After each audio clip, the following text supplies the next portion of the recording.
제가 우리 교회에 온 지가 벌써 9년이 다 되었다라고 합니다. 또 좋은 목사님, 또 귀한 교육자들, 또 귀한 성도님들과 함께 교회를 섬기는 것이 저의 기쁨이었고 또 감사의 제목이었습니다. 그래서 이런 시간들이 좀 더 길었으면 하는 소망과 바람이 있었고요. 또 길어질 줄 알았는데 아쉽게도 오늘이 고별 설교라고 하니까요. 마음이 참 착잡하고 서운한 마음이 참 많이 있는 것 같습니다. 꼭 가야 되는가? 정말 하나님 날 부르셨는가? 이런 생각이 많이 들었는데요. 하나님의 인도하심이야라는 스스로의 유한 가운데 가야지 하고 있음에도 불구하고 내 걸음이 떨어지지 않고 서운한 게 사실인 것 같습니다. 사람마다 누구나 다 바람이 있고 소망이 있습니다. 그리고 그 소망과 바람을 이루려고 부단히 노력하지만 우리의 바람과 소원대로 모든 것이 다 되는 것은 아닌 것 같습니다. 우리의 바람대로 되지 않는 것 중에 또 한 가지가 더 있는데요. 그것은 아마 우리 자식 농사가 아닐까 하는 생각을 해보게 됩니다. 저에게 2명의 자녀가 있는데요. 분명한 것은 부모의 바람대로 우리 자녀들이 자라나는 것은 분명 아닌 것 같습니다. 네, 확신할 수 있을 것 같습니다. 네. 어쩌면 내 부모의 바람대로 소망대로 아이가 자라나기를 소망하는 건 이것은 욕심이 아닌가 하는 생각이 들기도 합니다. 아침마다 아이들 학교 보낼 때마다 그런 생각을 하는 거예요. 아이들이 왜 이렇게 게으른지 좀 빨리 좀 챙겨서 나갔으면 좋겠는데 이렇게 미적미적거리고 있을 때마다 속이 터집니다. 한 번은 우리 아이가 너무 늦어가지고요. 차로 안 데려다 주면 지각할 것 같아서 제가 차로 학교까지 데려다 주었습니다. 학교까지 데려다 줄 때요, 이 부모의 마음은 오늘은 내가 데려다 줘서 지각하지 않으니까 내일은 좀 제발 좀 일찍 가서 학교에 갔으면 하는 바람인데요. 우리 아이들은 그렇게 생각하지 않는 것 같더라고요. 늦어도 아빠가 태워다 주니까 안 늦네, 내일은 더 늦어야지, 이런 생각으로 아이들이 있는 것은 아닌가 하는 생각을 해보게 됩니다. 언제쯤이면 우리 아이들이 부모의 마음을 알 수 있을까요? 그래서 우리는 아이들에게 항상 이렇게 하잖아요. 이렇게 이야기하잖아요. 똑같은 애를 꼭 낳아서 꼭 키워봐라, 또 당해봐라, 이런 마음을 갖기도 합니다. 그런데 이런 부모의 속상한 모습 속에서요, 우리 하나님의 모습도 그러하지 않을까 하는 생각을 해보게 됩니다. 하나님도 우리를 향한 소망과 바람이 있을 텐데요, 우리는 그 바람과 소망을 기억하기보다는 내 멋대로 살아온 것은 아닌가 하는 생각을 해보게 되는 것이죠. 전능하신 하나님은 우리의 아버지가 되십니다. 세상을 창조하신 하나님은 우리를 예수 그리스도 안에서 양자로 삼아 주신 것이죠. 그 은혜 속에 분명한 하나님의 바람이 있습니다. 양자 삼은, 자녀 삼은 우리가 이렇게 살아가기를 원하고 소망하시는 것이죠. 오늘은 그 하나님의 바람에 대해서요, 오늘 이 베드로의 권면 속에서 함께 생각하면서 하나님의 마음을 함께 나누어 보고 은혜 받을 수 있는 귀한 시간 될 수 있기를 소망합니다. 오늘 우리가 읽은 본문에 보면 그러므로라고 시작하고 있습니다. 우리가 잘 알다시피 그러므로라는 접속사는요, 앞에 있는 내용들을 결론적으로 언급하면서 사용할 때 그러므로라는 접속사를 사용합니다. 우리가 읽은 본문 앞에 뭐라고 얘기했는지 우리가 함께 살펴봐야 될 텐데요. 사실 이 베드로 전서를 처음 받게 되는 수신자들의 그 신앙의 모습은요, 굉장히 어려운 상황이었습니다. 엄청난 박해와 고난 속에서 믿음을 지키며 살아가고 있습니다. 당시에 로마 황제의 박해와 억압은요, 우리의 상상을 불허합니다. 그런 성도들을 위하여서 베드로가 위로하며 쓴 편지가 베드로 전서입니다. 그래서 베드로는 먼저 그들을 향하여 우리의 산 소망에 대해서 이야기합니다. 예수 그리스도를 통한 우리를 거듭나게 하신 산 소망, 그 산 소망 대신 우리 하나님을 찬양하라라고 서두에 이야기하고 있습니다. 그리고 그 산 소망을 향한 우리의 믿음, 그리고 그 믿음의 확실함은 우리에게 구원, 영혼의 구원을 가져다 줄 것이다 라고 말하고 있죠. 그리고 이 믿음은 우리가 잘나서, 우리가 능력 있어서 우리에게 믿음이 만들어진 것이 아니라 성령을 힘입어 우리에게 알리신 것이다 라고 베드로는 말하고 있습니다. 우리 베드로전서 1장 12절 말씀 함께 읽어보도록 하겠습니다. 시작. 이 섬긴 바가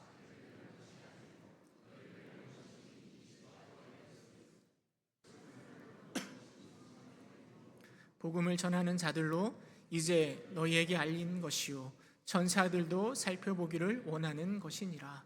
베드로는 그 믿음이 나에게서부터 나온 것이 아니라 성령을 힘입어 복음이 우리에게 전해졌음을 분명하게 말하고 있습니다. 베드로는 우리의 믿음과 소망이 다 하나님의 은혜임을 강조하고 있는 것이죠. 그리고 나서 베드로는 그러므로라고 이야기하면서요, 하나님의 은혜로 믿음으로 하나님의 백성이 되고 자녀가 된 너희들은 이제 복음에 합당하게 생활해야 된다라며 권면의 말을 이어가고 있습니다. 저는 이 권면이 바로 하나님이 우리를 향한 바람이고 소망일 것이라 라는 생각을 가져보게 됩니다. 물론 전능하신 하나님이 우리를 향한, 우리 인간들을 향한 무슨 바람이 있을까, 무슨 소망이 있을까 하는 생각이 들 수도 있지만, 여러분, 하나님은 우리를 인격적으로 대하시고요, 우리를 인격적으로 인도하시는 분이라는 것을 우리는 기억해야 될 것입니다. 하나님, 우리가 스스로 자발적으로 그런 복음에 합당한 사람이 되기를 원하시고 계시는 것이죠. 그렇다면 베드로의 권면 속에 담겨 있는 그 하나님의 바람이 무엇인지 한 3가지 정도만 생각해 보고자 합니다. 첫 번째로 하나님의 바람은요, 근신하라라는 것입니다. 우리 13절에 보면 이렇게 이야기합니다. 그러므로 너희 마음의 허리를 동이고 근신하여 예수 그리스도께서 나타나실 때에 너희에게 가져다 주실 은혜를 온전히 바랄지어다. 먼저 베드로는 마음의 허리를 동이라라고 우리에게 말하고 있습니다.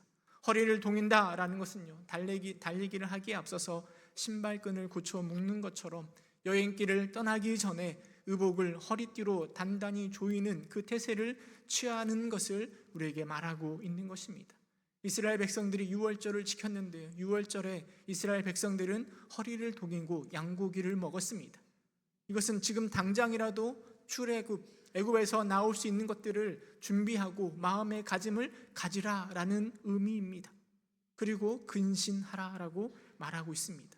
현대인의 성경은 이 근신하라라는 단어를요, 정신을 바짝 차리고라고 번역하고 있습니다. 다시 말해 근신하라라는 것은 자신을 돌아보고 깨어 있으라라는 것을 말해주고 있습니다. 여러분, 우리는 지금 어디에 집중하고 있습니까? 하나님의 은혜로 서 있는 내가 지금 어떤 자세로 믿음의 경주를 달리고 있는지 나를 돌아보고 딴 생각하지 않고 오직 하나님의 음성에 귀를 기울이라라고 베드로는 우리에게 권면하고 있는 것입니다. 우리가 왜 하나님의 음성에 귀를 기울여야 되는가? 왜 정신을 차리고 하나님께 집중해야 되는가? 여러분, 그것은 하나님 믿는 우리에게 있어서 유일한 소망은 예수님, 오직 그 유일한 소망, 그 은혜밖에 없기 때문입니다. 그래서 베드로가 하반절에 이야기하기를 근신하여 예수 그리스도께서 나타나실 때에 너희에게 가져다 주실 은혜를 온전히 바랄지어다 라고 말하고 있는 것입니다. 깨어서 다른 것에 마음이 쏠리는 우리의 모습을 깨어서 하나님의 은혜에 집중하는 것이 바로 하나님의 바람이라는 것이죠. 요즘에 아침마다 저는 우리 자녀들을 학교까지 차로 데려다 주고 있습니다. 한번 데려다 주니까 이제는 당연히 데려다 주는 줄로 알고 계속 기다리고 있는 것이고요. 저는 그 데려다 줄 때마다 이것들이 이제는 고마워지도 않네, 내가 내일 또 데려다 줘야 될까 하는 생각을 하면서 계속해서 데려다 주고 있습니다. 근데 우리가 받는 하나님의 은혜도 우리가 그렇게 생각하고 있지는 않을까요? 처음 은혜를 받을 때는요, 이게 얼마나 감사하고 귀한지, 은혜를 누릴 때마다 너무 막 기쁨이 넘쳤는데, 시간이 흐를수록 그 은혜가 너무나 당연한 것처럼, 하나님이시라면 마땅히 나에게 그런 은혜를 주셔야 될 것처럼 우리가 너무나 쉽게 생각하고 있지는 않습니까? 앞절에 베드로는 우리에게 이렇게 이야기합니다. 1장 10절에 보니까요, 그 구원에 대하여는 너에게 임할 은혜를 예언하던 선지자들이 연구하고 부지런히 살펴서라고 이야기합니다. 그 은혜들을, 선지자들이 말했던 그 은혜들을 부지런히 연구하고 살피라고 이야기합니다. 11절에는 상고하라라고 또 우리에게 말해주고 있습니다. 우리의 찬양의 가사예요. 받은 복을 세어보아라, 크신 복을 내가 알리라 라고 우리가 찬양하는 것처럼요, 우리가 누리고 있는 그 구원, 그 은혜에 대해서 살피고 상고하여 우리의 마음에 되새김질해야 하는 것입니다. 오늘도 우리 주님은요, 우리와 함께 하십니다. 우리가 말할 수 없는 은혜를 우리에게 부어주십니다. 우리에게 집중하고 계십니다. 우리를 인도하고 계십니다. 그런데 우리는요, 그 은혜를 생각하지 못하고 너무나 바쁜 일상 가운데 습관을 따라 섬기는 그 신앙 가운데 그 하나님의 은혜를 우리가 놓치며 살아가고 있지 않습니까? 우리 하나님은요, 우리가 허리를 동이고 스스로 돌아보며 근신하기를, 정신을 바짝 차리고 하나님의 은혜를 소망하며 살아가기를 기대하고 소망하고 바라고 계시는 것입니다. 그 큰 은혜를 사모하며 하나님 앞에 집중하며 살아갈 수 있는 저와 여러분 될 수 있기를 간절히 소망합니다. 이게 바로 하나님이 우리를 향한 바람 아니겠습니까? 또 다른 하나님의 바람은요, 거룩하라라는 것입니다. 우리 1장 15절 말씀, 베드로전서 1장 15절 말씀 함께 읽어보도록 하겠습니다. 시작. 오직 너희를 부르신 거룩한 이처럼 너희도 모든 행실에 거룩한 자가 되라. 여러분, 모든 행실에 거룩한 자가 되라라고 이야기하고 있습니다. 그럼 거룩한 자가 되는 것이 바로 하나님의 바람입니다. 그러셨나요? 네. 하나님의 바람은 우리 모두가 모든 행실에 있어서 거룩한 자가 되는 것이죠. 근데 여러분, 세상의 소망과 바람은 그 하나님의 바람과는 좀 반대로 가는 것 같습니다. 세상 사람들은요, 부동산 투기를 해도 되고 거짓말을 해도 되고 사생활에 문제가 있어도 우리가 성공만 할 수 있다면 다 용서가 된다, 이런 생각을 가지고 있습니다.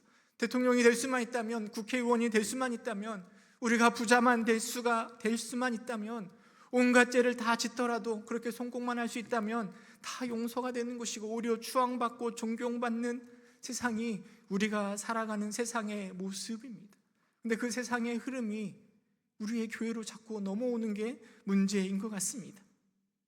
성공을 해야 되는데, 목회든 교회든 우리의 사업이든 자식 농사든 성공을 해야 되는데 우리가 거룩할 틈이 어디 있습니까? 거룩을 챙겨가면서 언제 우리가 성공할 수 있겠습니까? 먼저 성공에 우리의 모든 것들 다 쏟아놓고 있지는 않습니까? 그 생각이, 세상의 생각이 오늘 우리 교회 의식 가운데 가득하고 있지는 않습니까? 15절에 보면 베드로는 이렇게 이야기합니다. 알지 못할 때에 따르던 너희의 사욕을 본받지 말고, 예수님을 믿기 전에 따르던 세상의 사욕들을 본받지 말라라고 이야기하고 있습니다. 세상의 그런 바람, 흐름들이 물밀듯이 나에게 밀려올 때, 나의 삶 속에, 나의 마음 속에 그 세상의 욕심이 가득 차고 넘칠 때, 하나님이 나에게 무엇을 바라고 무엇을 소망하고 계신지를 다시금 기억하시기 바랍니다. 내가 거룩하니 너희도 거룩하라. 여러분, 이게 바로 하나님의 바람입니다.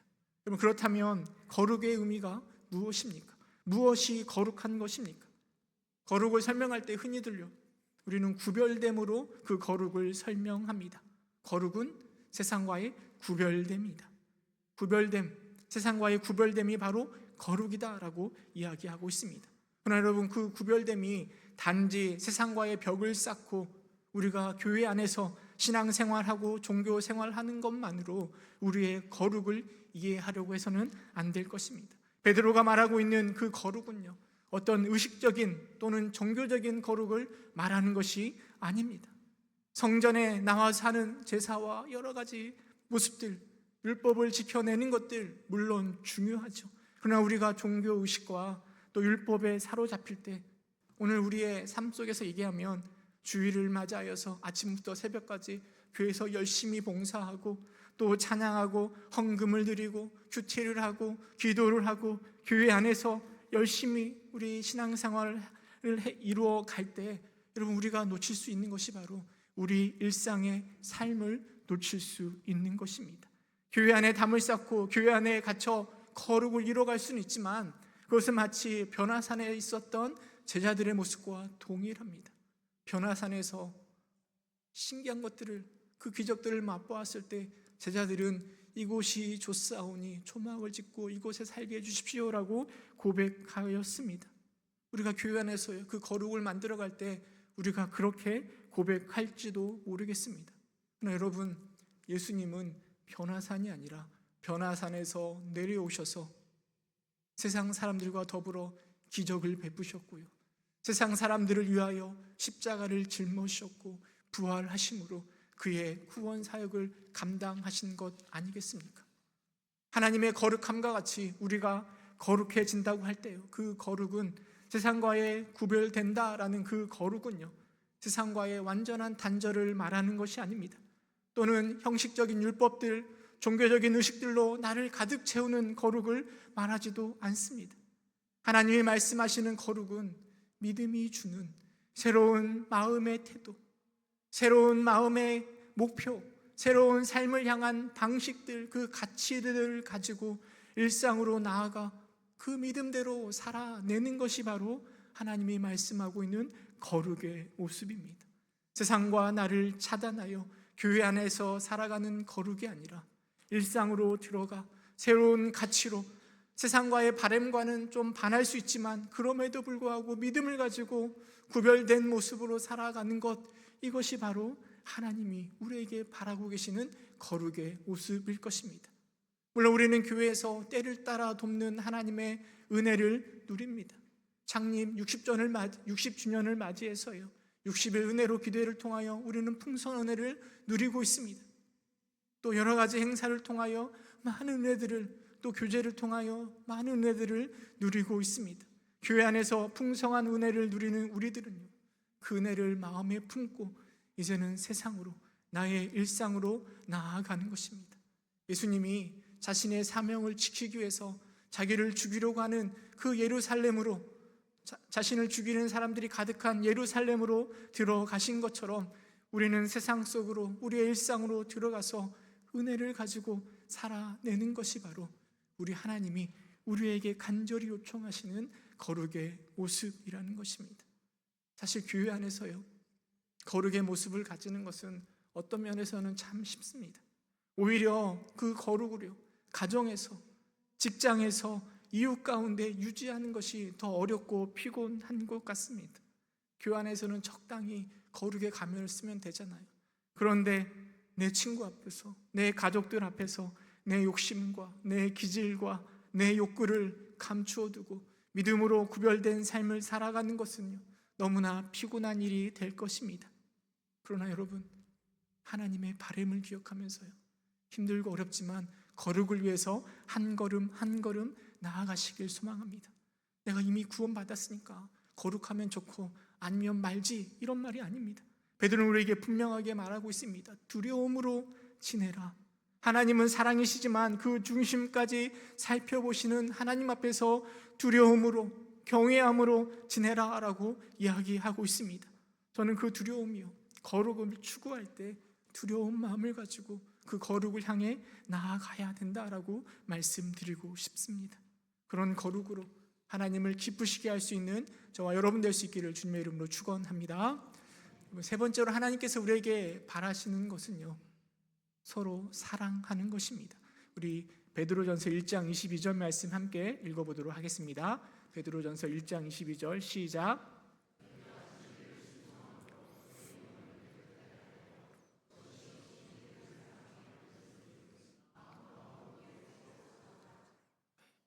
우리를 향한 하나님의 바람은요, 바로 사랑하는 것입니다.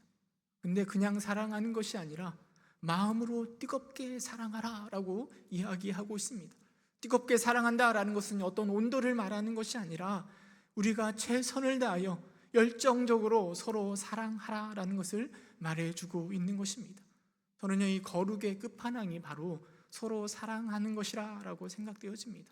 우리 예수님께서요, 지극히 작은 자 하나에게 한 것이 바로 나에게 한 것이다 라고 말씀하셨습니다. 그렇다면 우리가 거룩하려고 발버둥 치다 보면은요, 그 끝은 우리가 서로를 대할 때요, 뜨겁게 사랑하는 것, 뜨겁게 사랑하는 것으로 그 거룩이 완성될 수 있다라고 생각하는 것입니다.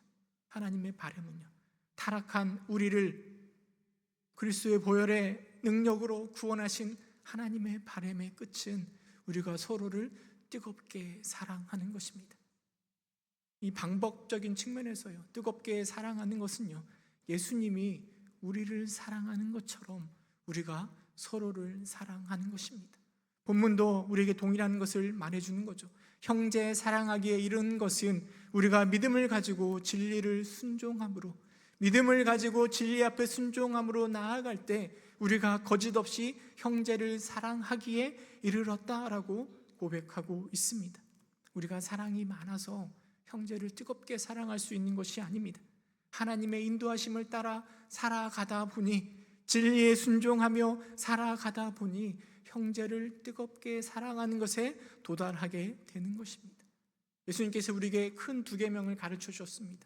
하나는 하나님을 사랑하는 것이고요, 또 하나는 이웃을 사랑하는 것입니다.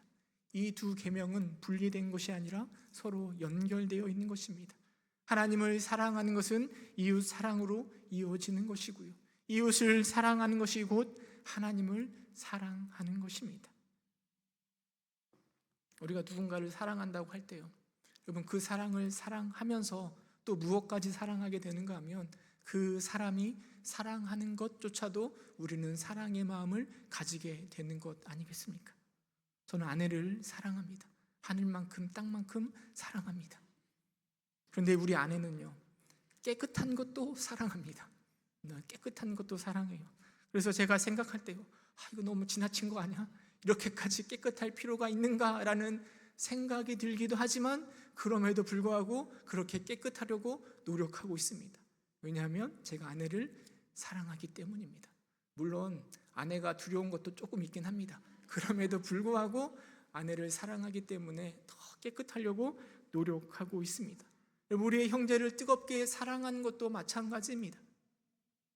내가 그 형제를 사랑하는 것은 그 형제가 사랑할 만하고 내 마음이 사랑이 가득 차서가 아니라 우리 하나님께서 그 형제를 뜨겁게 사랑하시기 때문에 나도 그 형제를 뜨겁게 사랑하는 것 아니겠습니까? 그래서 우리는 예수 안에서 사랑하는 것입니다. 예수 안에서 서로 사랑하는 것이 또한 하나님의 바람인 것입니다. 그러나 우리가 기독교 신앙 안에서요, 그 서로를 사랑한다라는 것은 생각보다 그렇게 쉬운 것은 아닙니다. 왜냐하면 그 사랑은요, 단지 먹을 것을 사주거나 그가 필요한 것을 해주는 것이 사랑이라고 말하지 않기 때문입니다. 우리가 주 안에서 뜨겁게 사랑하는 것은 예수님이 우리를 사랑하신 것처럼 우리도 이웃을 사랑하는 것입니다. 여러분, 예수님이 우리를 어떻게 사랑하셨습니까? 우리가 사랑할 만하셔서 사랑하셨습니까? 우리는 부족한 것이 너무나 많습니다. 그럼에도 불구하고 하나님은 우리를 사랑하셨습니다. 그래서 이 땅에 오셨고요, 십자가에서 죽으시기까지 우리를 사랑하셨습니다. 우리의 부족함을 다 안아주신 것이죠. 그 사랑으로 우리의 이웃을 사랑하는 것입니다. 사랑할 거리를 찾아서 사랑하는 것이 아니라 그를 인정하고 그의 부족함까지도 사랑하는 것, 이것이 바로 뜨겁게 사랑하는 모습 아니겠습니까? 그렇게 뜨겁게 사랑하라라고 이야기하면요, 저부터가 부담입니다. 어떻게 이렇게 형제를 뜨겁게 사랑할 수 있을까 하는 생각이 드는 것입니다. 근데 우리가 뜨겁게 사랑할 수 있는 방법은요, 우리가 사랑의 우물이 되는 게 아니라 사랑의 통로가 될 때 가능하다라는 것이죠. 우리 안에 사랑의 우물이 되어서 내 안에 사랑을 꺼내어서 형제를 사랑하려고 할 때요, 그 우물은 금방 마를 수밖에 없습니다. 금방 고갈되어 형제 사랑하는 것에 지칠 수밖에 없죠. 그러나 우리가 사랑의 통로가 된다면, 하나님께서 내게 부어주신 그 사랑을 가지고 내 형제를 사랑할 수 있는 사랑의 통로가 된다면 우리는 마르지 않고 끊임없이 뜨겁게 형제를 사랑할 수 있는 것 아니겠습니까? 내 안에 넘치는 사랑으로 사랑하는 것이 아니라 하나님이 내게 부어주신 그 사랑으로 형제를 뜨겁게 사랑할 수 있기를 주님의 이름으로 축원합니다.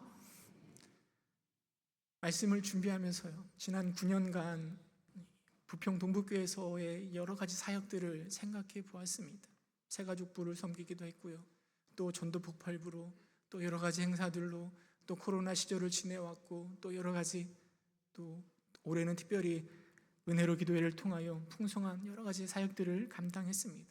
그러면서요, 그 일들을 기억하면서 제 스스로 질문해 보는 거죠. 나는 그 교회 사역을 감당하면서 하나님의 바람과 같이 사역하고 있었는가? 깨어 근신하고 있었는가? 거룩하였는가? 뜨겁게 사랑하였는가? 그렇게 주님의 사역을 감당했는가? 스스로 질문하고 질문해 보았습니다. 사실 부끄럽고 부족한 것들이 너무나 많이 떠오릅니다. 이렇게 할 걸 저렇게 할 걸 아쉬움이 많이 생겨나는 것이죠. 떠난다고 하니까 여러분들이 격려해주고 수고했다고 말씀하실 때마다 몸둘 바를 모르겠습니다. 그런데요, 그런 것들을 기억하면서 제가 느끼는 건 하나님께서 나와 함께 하셨구나, 나의 삶을 인도하셨고 나의 사역과 동행하셨구나 라는 것을 절실히 느낍니다. 또 하나 느끼는 것은요, 내가 이 교회에서 얼마나 사랑을 많이 받고 있었는가, 그 큰 사랑 가운데 내가 이런 사역을 담당했었구나 라는 것이 절실하게 느껴지는 것 같습니다. 이 마지막 때가 되니까, 떠날 때가 되니까 그런 것들이 더 많이 다가오고 느껴지는 것 같습니다. 그동안 너무나 감사하고 감사했습니다.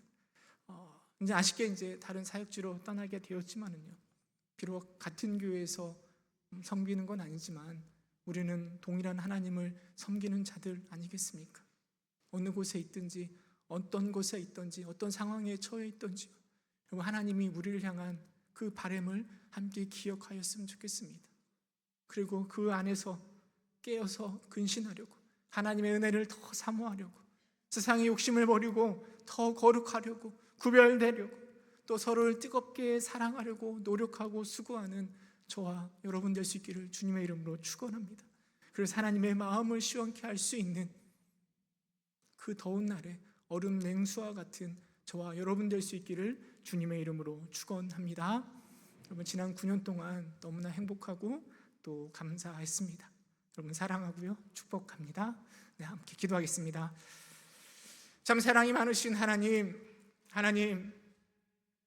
우리 아버지가 되시고 우리를 저 천국으로 인도하시는 그 하나님의 은혜를 우리가 늘 기억하며 살아갈 수 있도록 주님 인도하여 주옵소서. 뿐만 아니라 하나님께서 우리를 향한 바람과 소망이 무엇인지를 마음에 품게 하여 주시고 그 바람을 쫓아 살아가는 우리가 될 수 있도록 주님 인도하여 주시옵소서.